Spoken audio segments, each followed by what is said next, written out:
Good morning. I'm Steve Wolf, Wholesale Marketing Associate for Sprague Energy. And hi, I'm Kristyn Schweitzer, Director of Wholesale Sales. Welcome to Sprague's Refined Products Review, where we discuss what's moving the market and give you insight into what we're seeing every day. Let's start with something easy today. How about the weather? Always a good icebreaker, and honestly, it matters a lot in this market dynamic. I agree, Steve. It's a good small talk starter, and we are in a positive pattern right now where it's currently cool here in the Northeast. Sounds like it's good news for heating demand. What other positives are you seeing? Actually, another signal that's come out in the last week or so, I learned from your sharing in your market update and talking about it here in the office. McKinsey, one of the world's largest global consulting firms, has released their global energy forecast. And what's great for our industry is that they're showing that fossil fuels are a large part of the product and energy mix well into 2050. Renewables and biofuels are also a big part of the plan and our evolution. However, that path is not linear. And we will continue in today's current market to see volatility and supply chain concerns. Let's talk about what's been driving prices lately. The Russian sanctions seem to be a big question mark right now. Definitely. The U.S. sanctions on Russia, particularly their major oil producers like Lukoil or Rosneft, are causing large buyers like China and India to consider sourcing their product elsewhere. It's riskier and more expensive to be getting Russian product. So that has caused significant upward price momentum over the last week and could continue to put upward pressure on the market. That said, if these sanctions don't have any teeth, which remains to be seen, you could see the market reverse and fall off as well. And where do things stand on the U.S. and China's trade front? Analysts think that we might see China agree to import more product from the United States, which is positive for U.S. production and demand. However, the market will continue to remain hypersensitive to anything sanction and or trade talk related. Speaking of the trade, the tariff news has been heating up. What's the latest there?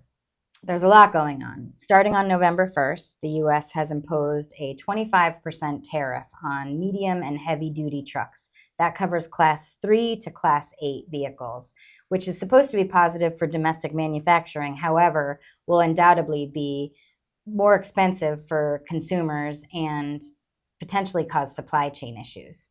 Also, of more recent interest, the latest curveball, Ontario's Premier, Doug Ford, recently launched an anti-tariff advertising campaign during the World Series, which led Trump to cut off all talks and negotiations with Canada. He additionally announced a 10% tariff on all imported goods. This could complicate further talks on the United States, Mexico, and Canada agreement. Mexico seems to be making headway in trade talks. All current talks and negotiations are off with Canada. That's quite a mixture of policy changes. And now that we've got the government shutdown stretching into week 5 here, what kind of impact are we seeing?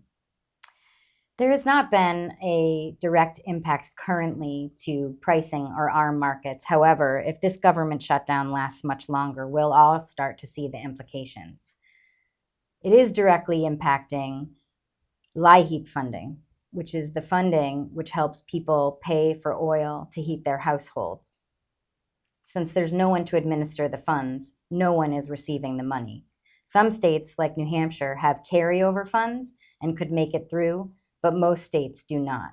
The shutdown is also threatening food stamps, which affects millions of households as well. A lot of moving parts here. So after all that, what's the overall impact to the market right now? Honestly, it's mixed.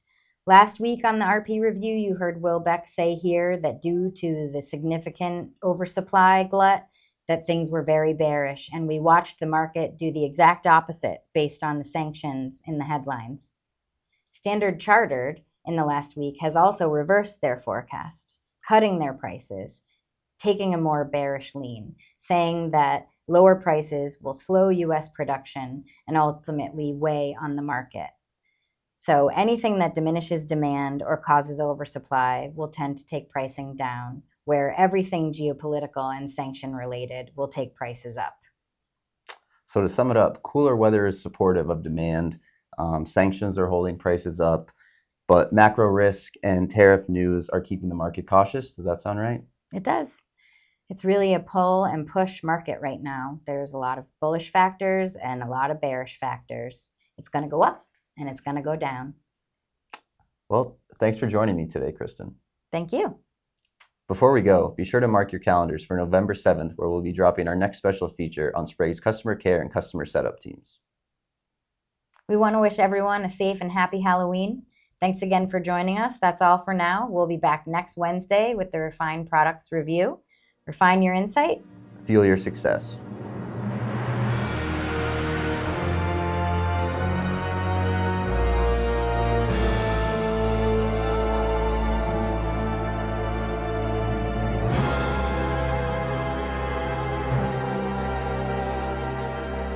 What did I say? Oh, this isn't the wrong page.